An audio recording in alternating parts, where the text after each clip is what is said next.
students, how are you all? Hope you all are doing very good. Today students, we are going to start our 18th chapter of class 5th, which is about the tribals. Okay, let's start the chapter. See, India has the world's largest native population of 85 million tribal people called the Adivasis.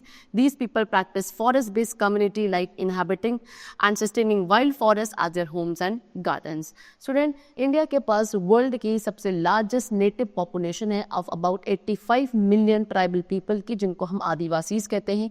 ये लोग क्या करते हैं, forest-based community life को ही practice करते हैं, यानी कि ये अपनी life को wild forest में ही बिताते हैं as their homes and garden. Okay, so first of all the topic is the tribals. Who are tribals? So tribals को फाउंड किया जाता है throughout India, लेकिन ये primarily जो ज़्यादातर होते हैं ये कहाँ होते हैं, mountainous and hilly areas में हैं, होते हैं जो कि fertile plains से काफ़ी दूर है. जो ग्रेटेस्ट कॉन्सेंट्रेशन है वो सबसे ज़्यादा जो ये आदिवासी है वो कहाँ है, हमारे सेंट्रल स्टेट जो है इंडिया के वहाँ, that is notably Madhya Pradesh, Orissa, southern Bihar, western Ghat, that is hills of Gujarat and Maharashtra and northern Andhra Pradesh. ठीक है. So there are smaller groups in the mountain areas. छोटे छोटे groups हैं आपके साउथ के mountain areas में, notably in Kerala, Tamil Nadu and Karnataka. And जो बाकी ज़्यादा कॉन्सेंट्रेशन है आदिवासीज का वो आपके नॉर्थ ईस्टर्न स्टेट में है, 7 सिस्टर्स में है, that is Assam, Manipur, Nagaland, Mizoram, Tripura, Meghalaya and Arunachal Pradesh. Largest group जो है वो आपका बिहिल, मुंडा एंड संथल का है.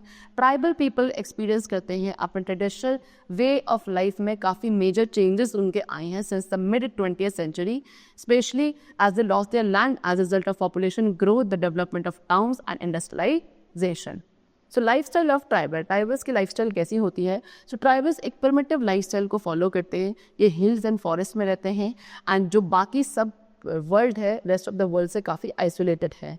ठीक है. ये अपने घर बनाते हैं स्मॉल क्लस्टर्स में, जिनको फलियास कहा जाता है, पलास या वास्ती कहते हैं.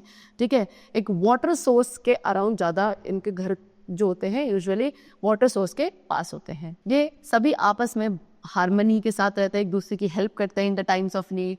हर एक कम्युनिटी की अपनी एक लैंग्वेज है, वे ऑफ लिविंग है एंड एक फॉर्म ऑफ वर्शिप है. सबसे पहले बात करते हैं हाउस की. तो हाउसेस इनके ग्रास एंड बम्बूज के बने होते हैं with mud flooring.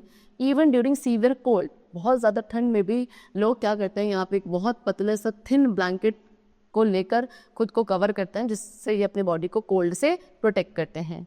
Next is food.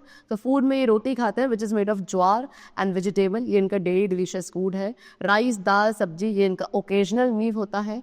Utensils जो है ये मड एंड बैम्बूज से बनाए जाते हैं. बहुत कम ऐसे यूटेंसिल्स है जो इनके पास स्टील के होते हैं.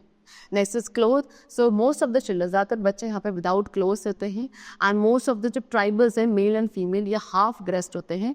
ये फुटवेयर्स यानी कि स्लीपर्स वियर नहीं करते हैं during hot summer season also. Okay, you can see this is the lifestyle of tribals, tribal dresses, tribals in bamboo houses. Okay, चलो. Next is occupation of the tribals. Tribals की क्या occupation है? तो tribals हमारे कहा forest के ऊपर dependent है for almost everything.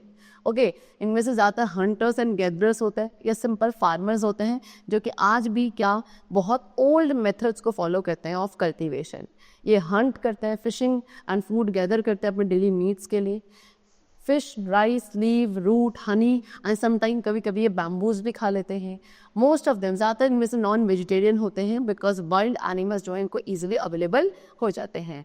All their main occupation, क्योंकि इनकी मेन ऑक्यूपेशन कल्टीवेशन है, उसके बाद भी बहुत सारे ऐसे फॉरेस्ट पीपल हैं जो कि tamarind, herbs, gum, gooseberries, honey, soap, nut and moss को गैदर करके सेल करते हैं. इनमें से कुछ जो है bamboo, clay, grass and leaves को गैदर करते हैं क्या बनाने के लिए, कुछ प्रोडक्ट्स को बनाने के लिए, जैसे कि पत्तल, basket, broom, goblets, pipe, container and ornament. और कुछ ऐसे हैं जिनको काफ़ी अच्छी नॉलेज होती है मेडिसिनल हर्ब्स की, तो ये क्या हर्ब्स को सेल भी करते हैं. लेकिन द एंडलेस जो कटिंग डाउन है फॉरेस्ट की, यानी कि जो डिफॉरेस्टेशन हो रहा है किसके through, by the people of the city, उससे इन ट्राइबल्स की जो एक सिंपल लाइफ है वो भी काफ़ी नेगेटिवली अफेक्ट हो रही है. Next is handicraft. Tribals are born artisan. Tribals born artisans and craftsman होते हैं एंड ये काफ़ी एग्जीक्यूटिव ब्यूटीफुल हैंडीक्राफ्ट्स को प्रोड्यूस कर सकते हैं. हैंडीक्राफ्ट, स्केल, बैम्बू इंडस्ट्री जो है इनकी काफ़ी हाई स्टैंडर्ड की होती है. ठीक है. उसके अलावा most of the domestic requirement की ज़्यादातर डोमेस्टिक रिक्वायरमेंट्स जो है वो केन एंड बैम्बू की बनाई जाती है.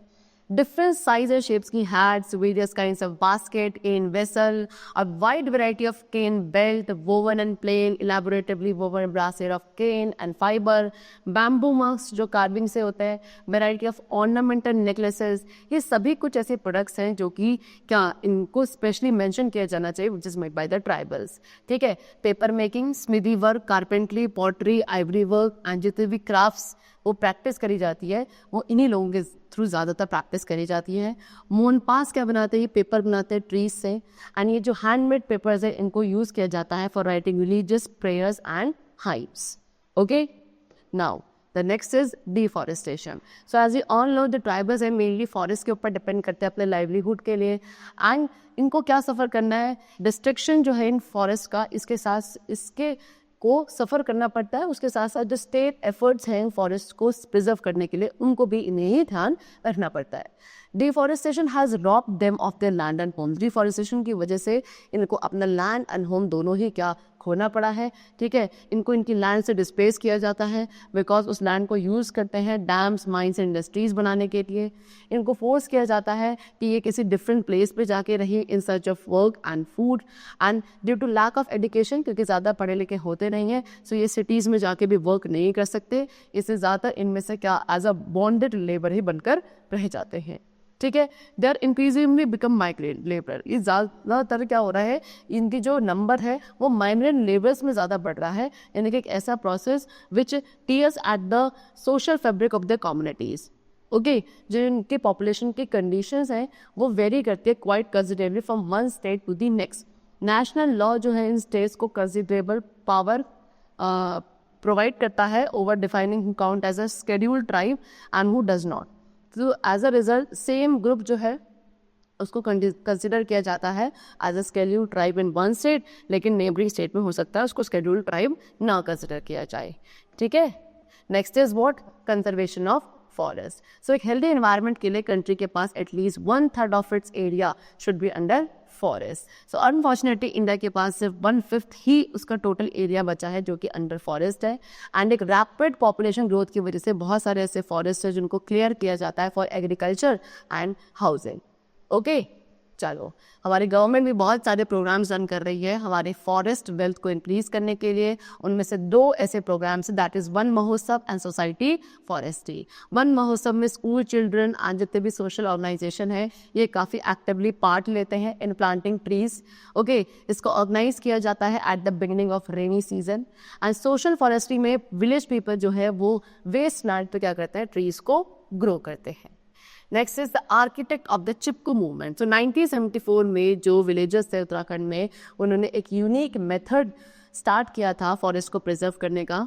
दे prevented cutting down of trees. उन्होंने क्या ट्रीज़ की जो कटिंग डाउन है इसको प्रिवेंट किया, क्या करके अपने आर्म्स को अराउंड द ट्रीज ऐसे पुट करके एंड रिफ्यूज़ किया to leave till the tree cutters left, and वहाँ से जाने से मना कर दे जब तक जो ट्री कटर्स थे वो नहीं गए.